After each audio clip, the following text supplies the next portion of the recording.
Hello, Chemistry 10 and Chemistry 10H students. This is Mrs. Altman, and in this video, which is part one of a two-part video series, I'm going to be explaining how to write double replacement reactions.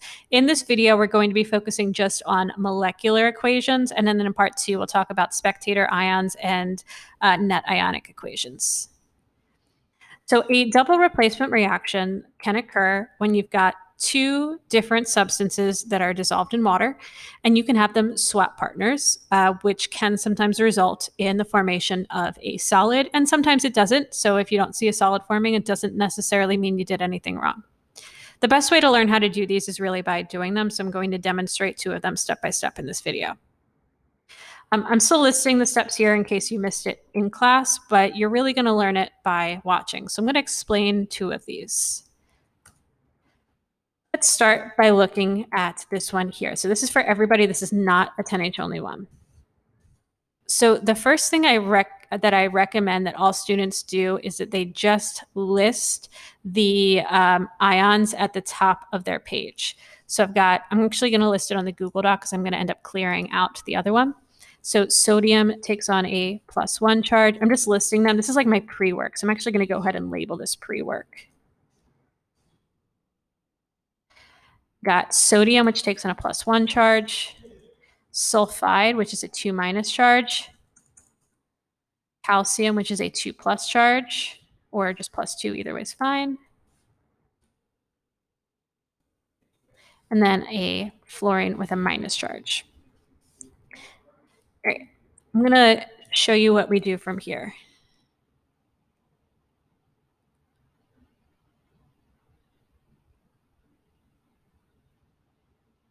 All right, so to get the reactants, I'm going to crisscross Na+ with S2- and Ca2+ with F-.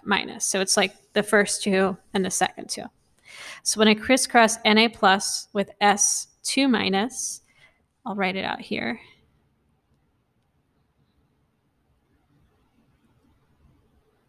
I end up with Na2S.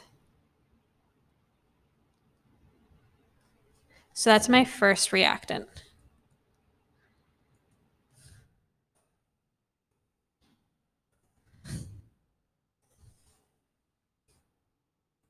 I now need my second reactant. So that's what I'm going to get when I do Ca2+ with F-.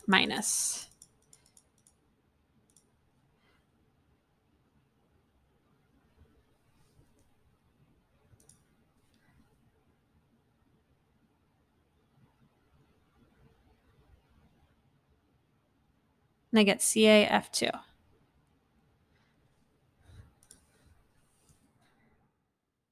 For the reactants, you may assume that both of them are aqueous. You don't have to check your solubility rules. I mean, feel free to. You'll see that they're both aqueous.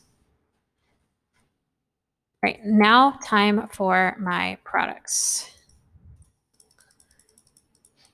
For the products, there's more than one way to go about doing this, but I'm just going to show you something that a lot of students like to do. And that is that you crisscross your outsides with one another and then your insides with one another. I'll show you what that means. So I'm going to now crisscross Na+ with F-, and I get NaF.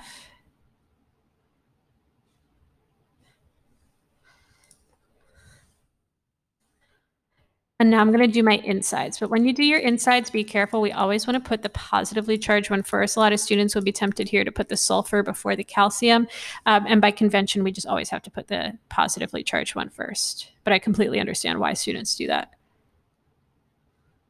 Crisscross applesauce. I originally get Ca2S2. But then I cancel those out, simplify, and get CAS.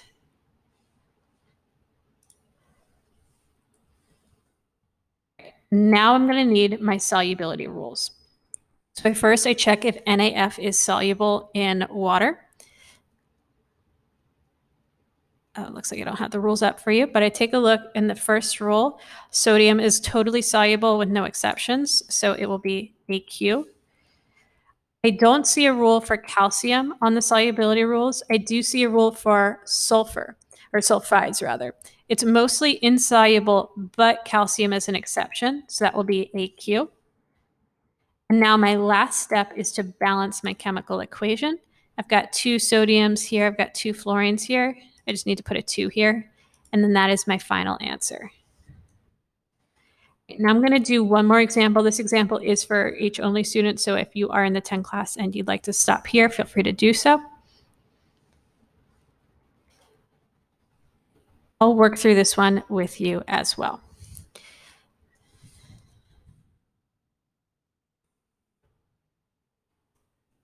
I'm going to start just by listing the ions.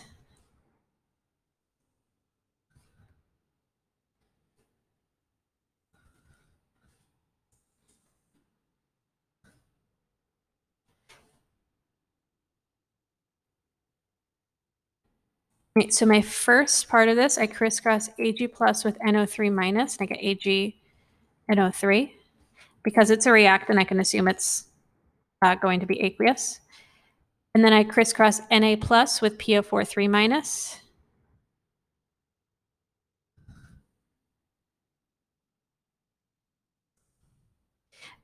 And now I crisscross Ag plus with PO4 3 minus. I get Ag3 PO4. I don't need parentheses here because I'm really pulling down a 1.